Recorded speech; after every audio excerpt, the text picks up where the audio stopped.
Am I the only one in color here? Do they know I don't speak Japanese? They must, it's in my contract. I only do English voiceovers. Man, I need a new agent.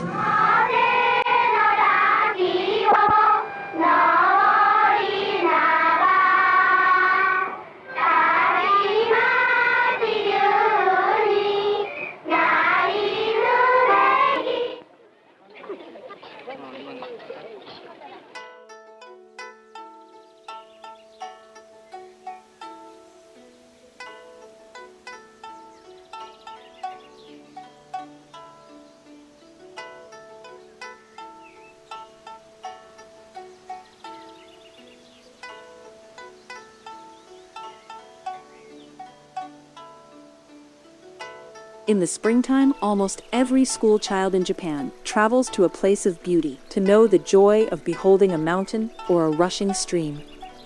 We think it is very good for children to always be happy, for it is most beautiful to be a child. It is like the springtime.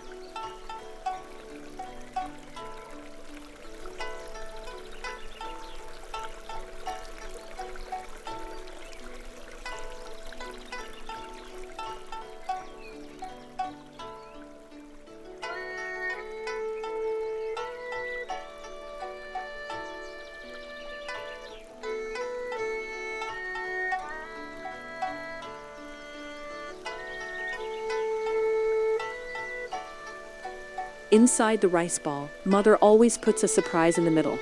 Sometimes fish or meat, fruit, or brown beans. Isao is the best reader in the 5th grade. Yoshio does not read so well, but he can sing very loudly. These boys are both called Taro. Both are firstborn to their families.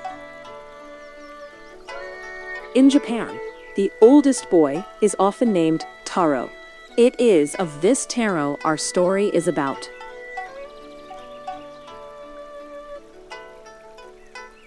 Taro thinks he may be an artist one day.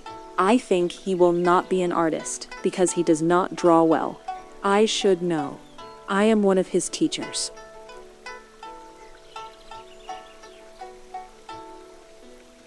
After the picnic, Taro runs home to brag about his day in the mountains. The house of Taro Murata, like most in Japan, is made of unpainted wood. Shoes are never worn inside because we think it is not clean to do so. It is not polite to be late for supper, and politeness is most important to learn. But Mother understands that this was a special day and has kept the rice warm.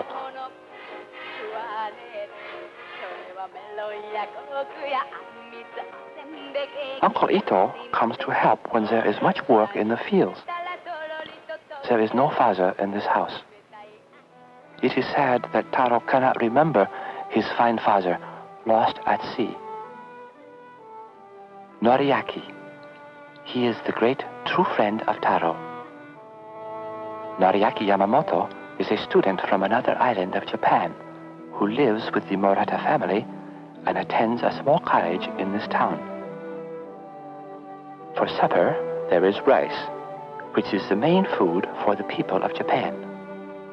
For all meals, there is rice, which we like very much and eat with chopsticks.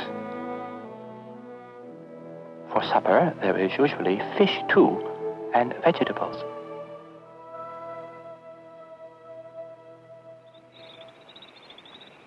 When crickets sing, good friends study and talk together. One day, Noriaki will leave this place, for it is his great wish to attend a university in Tokyo. Taro talks always of the watch of Noriaki. So much he would like to have such a thing for his own. The father of Noriaki, also gone, received this watch from the emperor for being very brave in war. Noriaki says, "Someday you, Taro, too, will be brave. Someday someone will say, Taro Murata deserves a watch because he has much courage and has done something very hard, very well. After study, friends go to beds prepared by mother. The quilts are put on the tatami, the clean straw mat which covers the floor of Japanese houses. Japanese people do not like much furniture. They prefer to have only space. Tonight, there will be dreams of watches and of universities in Tokyo. In the morning, Taro joins friends on the long walk to school. All children must go to school for at least 9 years. Japan is a very rainy country. We need the rain for the rice, but it makes the streets so muddy. Children like to come early to school to play before classes begin. Baseball is very popular. Only in Japan and in the United States of America is baseball so much enjoyed. Children also play old games like sumo. The boy who pushes the other outside the circle wins.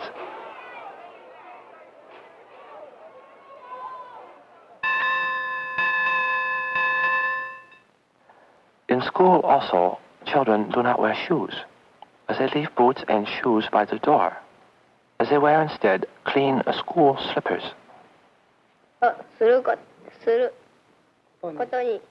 In my class, reading comes first. すると向こうから高等学校へ行っている純一さんが来ました。愛子さんは純一さんにこう教えてあげました。 Most of the time in the first 8 years of school is spent in learning to read and write only. All Japanese people learn, or are able to read and write. We read the characters or ideograms from the top to the bottom of the page, starting on the right side and moving to the left side. In writing class, it is necessary first to prepare the ink.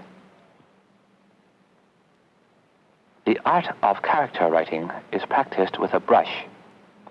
Students learn at least 1,800 of the more than 10,000 characters in the Japanese language.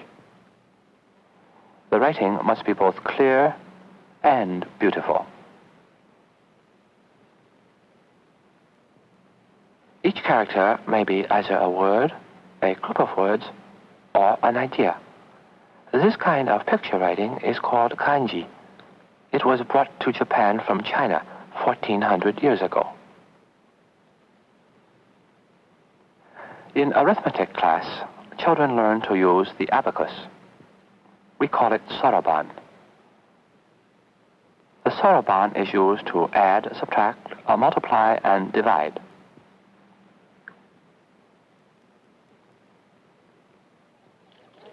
After classes, children stay to clean the school building and grounds.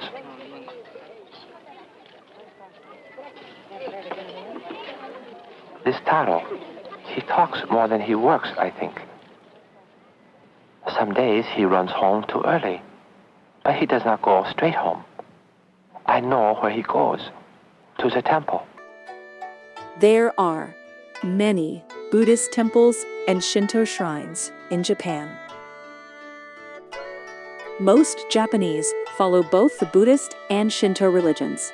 Of course, at this time there is a growing number of Nichiren Buddhists who follow the correct teachings of the Lotus Sutra.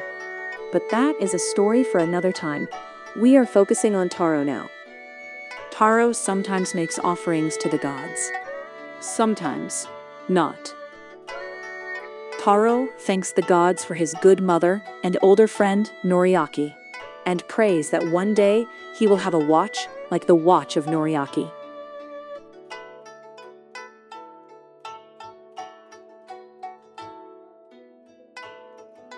"500 years before Christ, the great Lord Buddha founded the Buddhist religion in India. He taught the ways by which people can find peace and happiness in life. Stones in the temple yard stand in memory of departed ancestors. The Daisuke Murata, brave samurai warrior, is a favorite ancestor of Taro. Now, Back to you, Japanese voiceover guy from 1963. 4 Buddhist priests, also ancestors, would look more honorable, I think, in new robes. At home, Japanese boys are not often asked to work, as they work at school, and this we think is enough.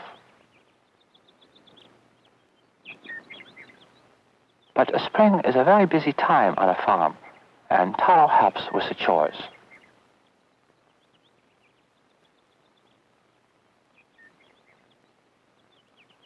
The silkworms are fed mulberry leaves several times a day. They are difficult to raise, as they must be kept warm and dry, and they are very particular worms. They will eat only fresh, tender mulberry leaves, or they will not eat at all and die. June is the month of the silkworm, and for this month the worms are kept in the house. When the pile of mulberry branches has reached nearly as high as Taro's head, the worms spin their cocoons of pure silk and are killed. Japanese farmers are very hard-working people. Taro thinks he will not be a farmer. When the rice seedlings have grown taller and stronger, they will be transplanted one by one to the fields which now grow wheat. The wheat must be harvested and the land prepared for the rice before the summer rains begin.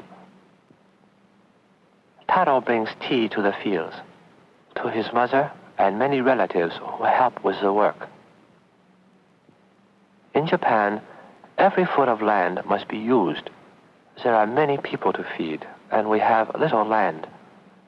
It is because of the many mountains that there is so little land for raising food. We must use even the mountainsides. On Saturday and Sunday, friends have time to walk through the golden fields and green mountains, to talk of Japan, of one day seeing Tokyo, the largest city in the world. Friends talk of what they will be, maybe scientists, or teachers, doctors, or engineers, or maybe shipbuilders. There are many things one might be in an industrial country like Japan. Always, Noriaki speaks of going to the university in Tokyo. But Taro does not like to hear of this.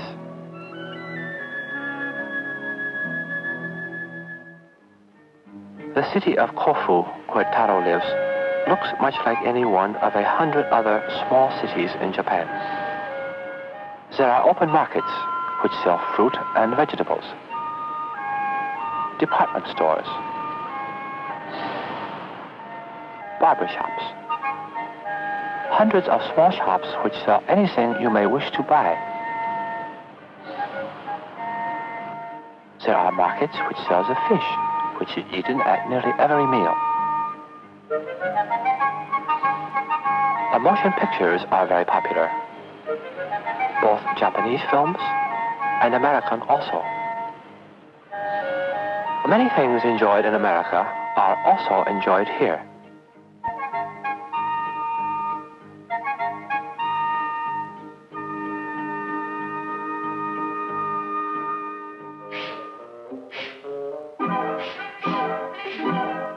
From the hillside of 7 Rocks comes the sound of gunfire. I worry for this boy Taro Morata, because I know a great sadness will come to him. This friend Noriaki is like a brother and a father for a boy who has no real brother and no father. Soon Noriaki will leave this place, and no longer will there be gunfire on the hillside of 7 Rocks. In the evening, along the narrow streets of the towns and villages, you will see people in kimonos and wooden shoes on their way to the bath. First, wash and rinse. Then sit in the warm bath.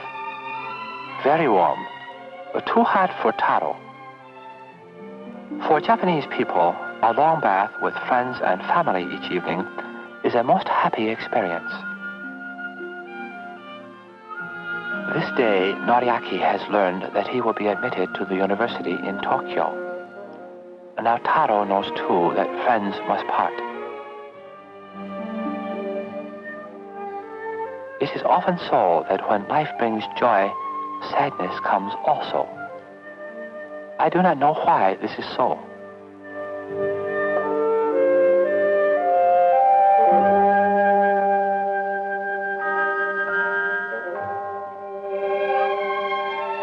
It happened one morning in September. Noriaki had said it would be best this way.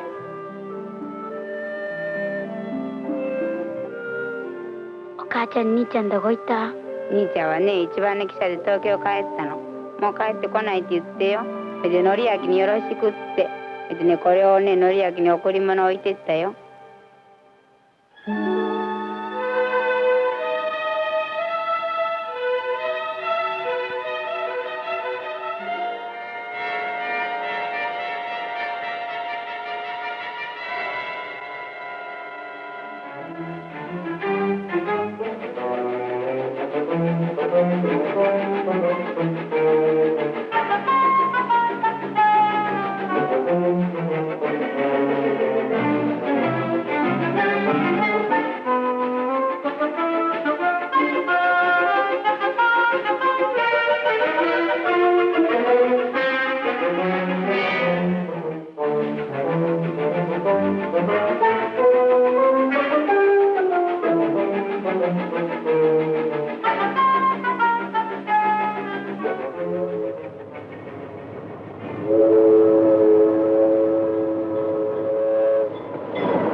Someday someone will say, Taro Murata deserves a watch because he has much courage, because he has done something very hard, very well.